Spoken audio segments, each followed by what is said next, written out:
25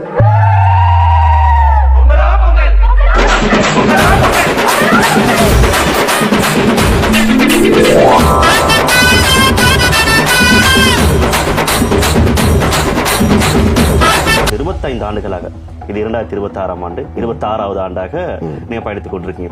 இந்த போராட்டம் இந்த வெற்றி எந்த அளவுக்கு உங்களுக்கு சாதகமாக இருக்கின்றது, அதுக்கு என்ன காரணம்? நான் பண்ண படங்கள் எல்லாமே பெரிய படங்களாக இருந்தாலும் வந்து எதிர்பார்த்த சக்ஸஸை கொடுக்கல. அவங்களுக்கு ஹீரோ கிடைக்கலன்னு உடனே உங்கள்கிட்ட தான் வருவாங்க. அப்படி எல்லா படங்களையும் ஏற்றுக்கொண்டது தான் காணாம போனதுக்கு ஒரு காரணம். நாடோடிகள் படம் எனக்கு தான் வந்துச்சு. எனக்கு தான் கதை சொன்னாரு. நீங்க எடுத்த ஒரு ஆயுத போராட்டம் எல்லாமே நான் இலங்கைக்காக வந்து தான் நான் இதாகிறது. அதாவது நீங்க சிக்கினீங்கன்னு சொல்ல இல்ல அந்த நியூஸ் என்னன்னா இனிது காதல் இது ராமகிருஷ்ணா அமுதே குருதேவா கிச்சா பேச போயினாரு. அடடா என்ன அழகு. என்னுடைய லட்சியமே வந்து ஸ்ரீலங்கன் பிலிம் இண்டஸ்ட்ரியை டெவலப் பண்ணணும். நமது வசந்தம் டிவியில் நடிகர், இயக்குனர், தயாரிப்பாளர் என்று பல முகங்களை கொண்ட நம் நாட்டின் கலைஞர் ஜெய் ஆகாஷ் கலந்து கொள்ளும் சிறப்பு நம்மவர் நிகழ்ச்சி தைப்பொங்கல் தினத்தன்று காலை 8 மணிக்கு